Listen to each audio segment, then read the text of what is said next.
40-50 लठबंद आदमियों का एक गिरोह लूट मार के लिए एक मकान की तरफ बढ़ रहा था।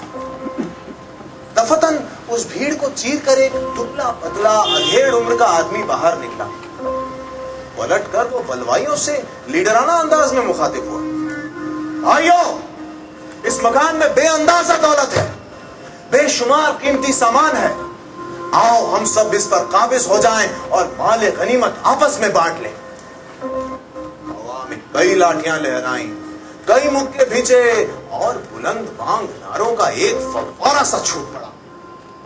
40-50 लठबंद आदमियों का गिरोह दुबले पतले अधेड़ उम्र के आदमी की क़यादत में उस मकान की तरफ तेजी से बढ़ने लगा, जिसमें बेअंदाजा दौलत और बेशुमार कीमती सामान था। मकान के सदर दरवाजे पर रुककर दुबला पतला आदमी फिर बलवाइयों से मुखातिब हुआ। भाइयों, इस मकान में जितना माल है सब तुम्हारा है। देखो, छीना झपटी नहीं करना, आपस में नहीं लड़ना। आओ। एक चिल्लाया, दरवाजे पे ताला है। दूसरे ने आवाज से बुलंद कहा, तोड़ दो, तोड़ दो, तोड़ दो।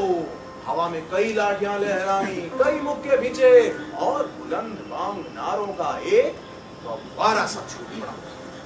पतले पतले आदमी ने दरवाजा तोड़ने वालों को हाथ के इशारे से रोका और मुस्कुराते हुए कहा, भाइयों ठहरो, मैं इसे चाबी से खोलता। ये कहकर उसने जेब से चाबियों का गुच्छा निकाला और एक चाबी मुंतखब करके ताले में डाली और उसे खोल दिया। शीशम का भारी भरकम दरवाजा एक चीख के साथ वाह हुआ तो हुजूम दीवाना वार अंदर दाखिल होने के लिए आगे बढ़ा। दुबले पतले आदमी ने माथे का पसीना आस्तीन से पहुंचते हुए बलवाइयों से कहा, भाइयों आराम से, जो कुछ इस मकान में है सब तुम्हारा है, फिर इस अफरा तफरी की क्या जरूरत। फौरन ही हुजूम में जब्त पैदा हो गया। एक एक करके बलवाई मकान के अंदर दाखिल होने लगे, लेकिन जो ही चीजों की लूट मार शुरू हुई फिर धांधली मच गई। बड़ी बेरहमी से बलवाई कीमती चीजों पर हाथ साफ करने लगे। दुबले पतले आदमी ने जब यह मंजर देखा तो बड़ी दुख भरी आवाज में लुटेरों से कहा, भाइयों आहिस्ता आहिस्ता, आपस में लड़ने झगड़ने की कोई जरूरत नहीं, नोच खसोट की भी कोई जरूरत नहीं, ताकुन से काम लो। इतना बड़ा मकान है, अपने लिए कोई भी चीज ढूंढ लो। अगर किसी के हाथ ज्यादा कीमती चीज आ गई है तो हासिद मत बनो। इतना बड़ा मकान है, अपने लिए कोई और चीज ढूंढ लो, मगर वहशी न बनो।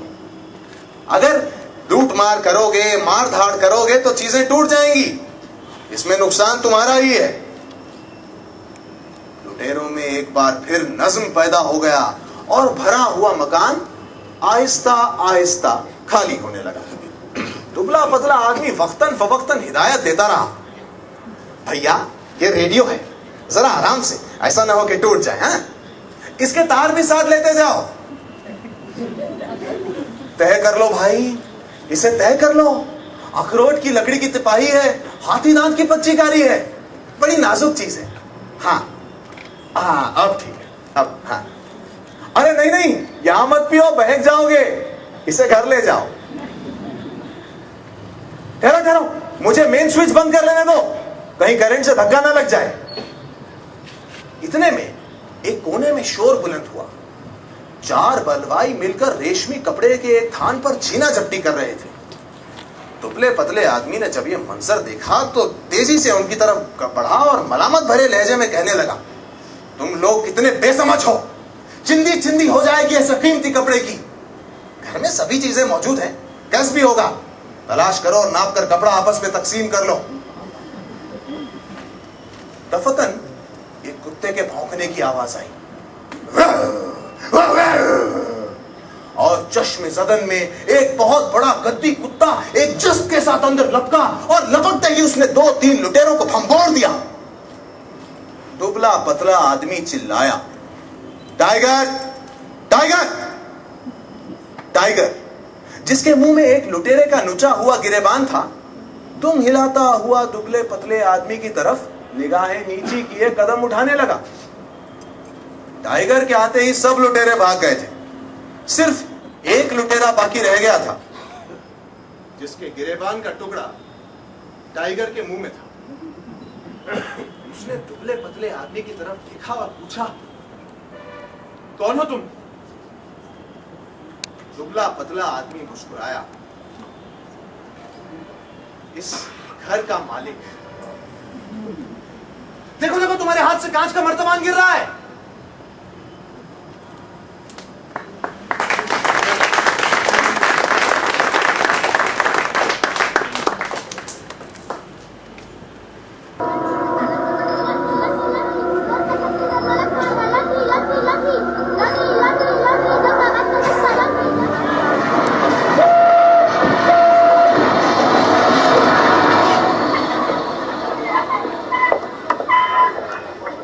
गाड़ी रुकी हुई थी। 3 बंदूकची एक डिब्बे के पास आए। खिड़कियों में से झांक कर उन्होंने मुसाफिरों से पूछा, क्यों जनाब, कोई मुर्गा है? एक मुसाफिर कुछ कहते कहते रुक गया। बाकियों ने जवाब दिया, जी नहीं। कुछ देर बाद 4 नेजा बरदार आए। खिड़कियों में से झांक कर उन्होंने मुसाफिरों से पूछा, क्यों जनाब, कोई मुर्गा है? उस मुसाफिर ने, जो पहले कुछ कहते कहते रुक गया था, जवाब दिया, जी मालूम नहीं, आप अंदर आके संडास में देख लीजिए। नेजा बरदार अंदर दाखिल हुए। संडास तोड़ा गया। उसमें से एक मुर्गा निकल आया। एक नेजा बरदार ने कहा, कर दो हलाल। दूसरे ने कहा, नहीं यहां नहीं, डिब्बा खराब हो जाएगा, बाहर ले चलो। उसकी खुदकुशी पर उसके एक दोस्त ने कहा, बहुत ही बेवकूफ था जी, मैंने लाख समझाया कि देखो, अगर तुम्हारे केस काट दिए गए हैं और तुम्हारी दाढ़ी मोड़ दी गई है तो इसका यह मतलब नहीं कि तुम्हारा धर्म खत्म हो गया है। रोज दही इस्तेमाल करो। वाह, गुरुजी ने चाहा तो एक ही बरस में तुम वैसे के वैसे हो जाओगे।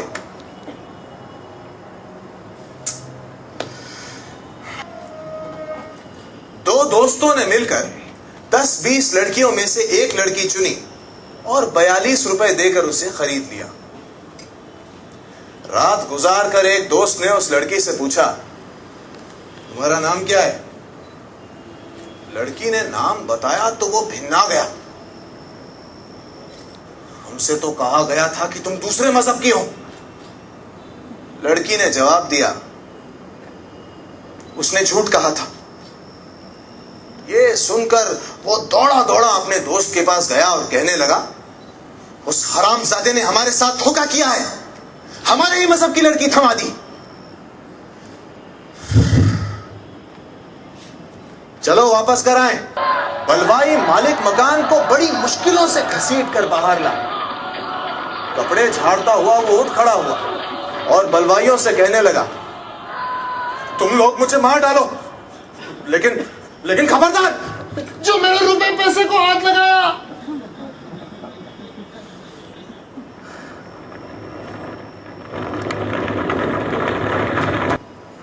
एक आदमी ने अपने लिए लकड़ी का एक बड़ा संदूक मुंतखब किया।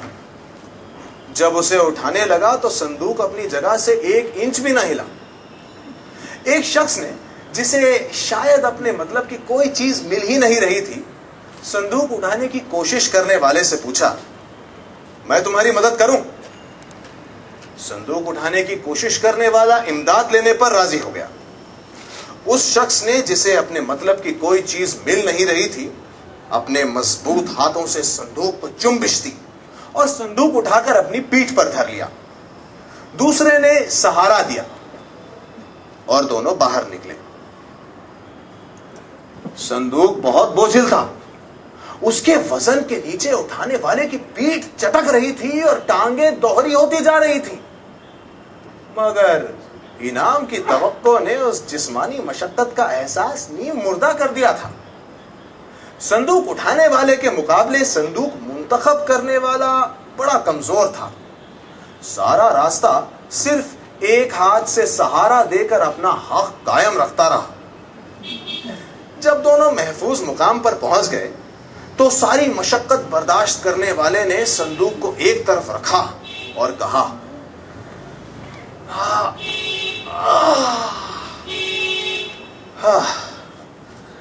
बोलो, इस संदूक के माल में से मुझे कितना मिलेगा?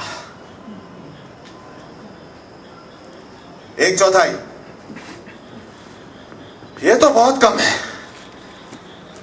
कम बिल्कुल नहीं, ज्यादा है, इसलिए कि सबसे पहले मैंने ही इस माल पर हाथ डाला था।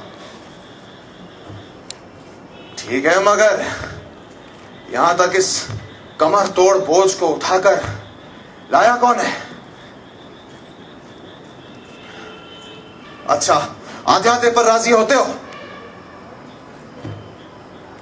ठीक है, खोलो संदूक। संदूक खोला गया तो उसमें से एक आदमी बाहर निकला। उसके हाथ में तलवार थी। उसने दोनों हिस्सेदारों को 4 हिस्सों में तकसीम कर दिया। तकसीम। कौन हो तुम? तुम कौन हो? हर हर महादेव, हर हर महादेव, हर हर महादेव। सबूत क्या है? सबूत? मेरा नाम धर्मचंद है। ये कोई सबूत नहीं। 4 वेदों में से कोई भी बात मुझसे पूछ लो। हम वेदों को नहीं जानते। सबूत तो क्या? पैजामा ढीला करो। पैजामा ढीला हुआ तो एक शोर मच गया, मार डालो, मार डालो। नहीं, ठहरो, मैं तुम्हारा भाई हूं। भगवान कसम, मैं तुम्हारा भाई हूं। तो ये क्या सिलसिला है? मैं जिस इलाके से आ रहा हूं वो हमारे दुश्मनों का है, इसीलिए मजबूरन मुझे ऐसा करना पड़ा, सिर्फ अपनी जान बचाने के लिए। ये एक काम गलत हो गया है, बाकी मैं बिल्कुल ठीक हूं। उड़ा दो गलती को। गलती उड़ा दी गई।